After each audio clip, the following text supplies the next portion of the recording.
Turning now to the conflict in the Middle East, this video shows the moment an Israeli strike hit Gaza's Old City market yesterday.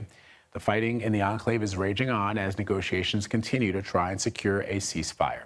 CBS News foreign correspondent Elizabeth Palmer is following developments for us from Tel Aviv. There are positive signals coming from the talks and from the politicians who are fully briefed on the talks, but there is nothing solid yet on when we may see a signed and delivered ceasefire. Meanwhile, Gaza continues dangerous and very violent.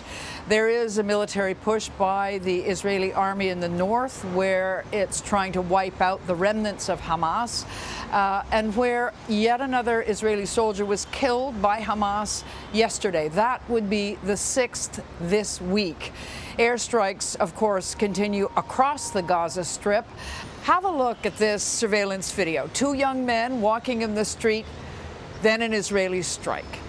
Behind them was a lineup of women with their kids who were waiting for nutrition supplements. They are the collateral damage from this strike. The Israeli military said specifically that it was targeting a man who'd taken part in the October 7th massacre, and it says it regrets any harm to uninvolved individuals. Well, there are 20 injured in this incident and 13 more dead, the youngest of them 2 years old. Elizabeth Palmer, CBS News, Tel Aviv. All right, Liz, thank you very much. Israeli Prime Minister Benjamin Netanyahu is wrapping up his whirlwind trip to Washington, and it appears he could be heading home without that ceasefire deal that Liz talked about. The President of the United States says that they are still very close to a deal after previously stating a truce could be announced during the Prime Minister's visit. So let us bring in Edward Djerejian. He is the former U.S. ambassador to Israel and a senior fellow at the Harvard Belfer Center. Mr. Ambassador, thanks for joining us. My pleasure. So the Israeli Prime Minister has been stateside now for 4 days. What has he actually accomplished during this trip? Well, I think there was a great deal of symbolism in this trip to underscore the U.S.-Israeli relationship, especially in the aftermath of the United States really entering into the conflict with Iran and bombing the Iranian nuclear sites. But I think the basic reason that President Trump received Netanyahu is he does want to put whatever pressure he can on him to agree to a ceasefire. Netanyahu has been a bit elusive on the ceasefire and the release of the hostages, the Israeli hostages.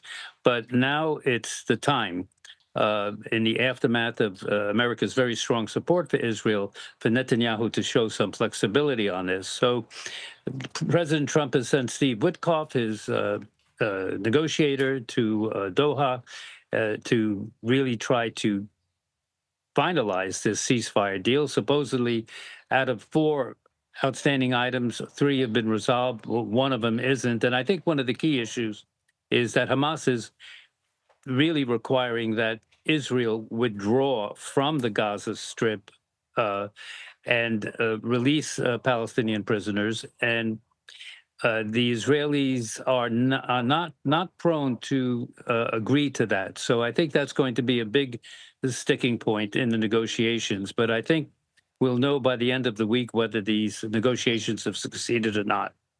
Yeah, as you know, as we mentioned earlier, at the start of the Prime Minister's trip, President Trump teased that a deal would be announced by the end of his visit. As you say, there could be something announced by the end of this week. But I often, when you know this, the president sometimes says things like he's going to end the war in Ukraine in 24 hours. And those things don't come to fruition, not because he doesn't perhaps want them to, but because diplomacy takes time. And the question here is this an overreach or is this possible? I think everyone on both sides would love to see a ceasefire deal in place and those hostages returned home. No, I think it's possible to get to a ceasefire agreement now, given what's happened in the last couple of months in the region that I mentioned. But the thing is, whether or not the leaders on both sides, both Hamas is willing to show some flexibility on the presence of Israeli troops in the Gaza Strip, And what Hamas is really eager to get guarantees from President Trump, the United States, is that once a ceasefire is agreed to and hostages begin to get released, that Israel will really stop the war in Gaza and will consider, withdrawing its troops from the Gaza Strip. So on the Israeli side, Benjamin Netanyahu is under pressure from his radical ethno-nationalist ministers, Ben-Gvir and Smotrich, who have no interest in stopping the fighting in Gaza and who have said that they want the fighting not only to continue, but they want even to cut back on the humanitarian assistance to the Gazans and virtually drive them out.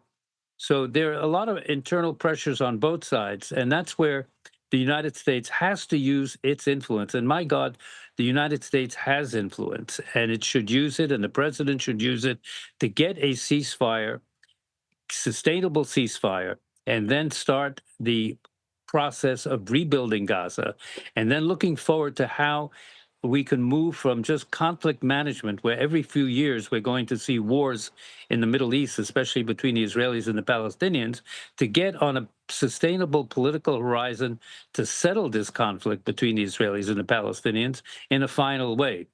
You know, it's no accident that we're celebrating the 50th anniversary of the Camp David Accords that were really one of the last major efforts on a part of the United States to get the Israelis and the Palestinians to negotiate peace. Those talks went nowhere for many reasons we don't have time to explain here.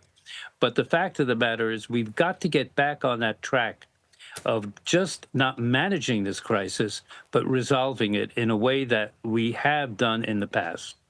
So you make an excellent point, Ambassador, and I would love, before we wrap this up, to have you articulate how the United States, how President Trump would use that bully pulpit to compel the Israelis and the Palestinians to come to some type of an agreement. It seems at this point that the president has been unwilling to do that, other than to say through social media or in front of the cameras that he wants a ceasefire. But what would the Israelis respond to? Are we talking about cutting off arms? How would he compel them to come to the table, and the Palestinians as well? Well, I think the United States has such influence over Israel, given our economic, our political, our military support to Israel, that the United States doesn't need more cards in its hands to influence Israeli decision-making. So the influence is there. The question is of political will. Is the president ready to exert the time and effort, and it's huge. It'll be massive expenditure of time and effort to come to a sustainable ceasefire and the stabilization of Gaza, and to move to the next stage. If indeed the president would like to have the Nobel Peace Prize, this is a moment where he not can only stop the war in Gaza, but move on to a sustainable agreement, well, a sustainable process that will lead to a solution between the Israelis and the Palestinians. Let me make one point if we have time. I think a lot of Americans just miss this. In between the Jordan River and the Eastern Mediterranean, where Israel and Palestine are, there are approximately 7.2 million Palestinian Arabs and approximately the same number of Israeli Jews. Neither one is going anywhere. They have to eventually come to recognize each other's self-determination and statehood. That is the end game. That goes beyond the Abraham Accords. That goes beyond half measures. I would like to see statecraft exercised in Washington, as we have in the past in my long career. I served 8 presidents from JFK to Bill Clinton. It can be done. Ambassador Djerejian, some excellent points there. Thank you very, very much for sharing them with us. Really, really excellent analysis. We appreciate it. My pleasure.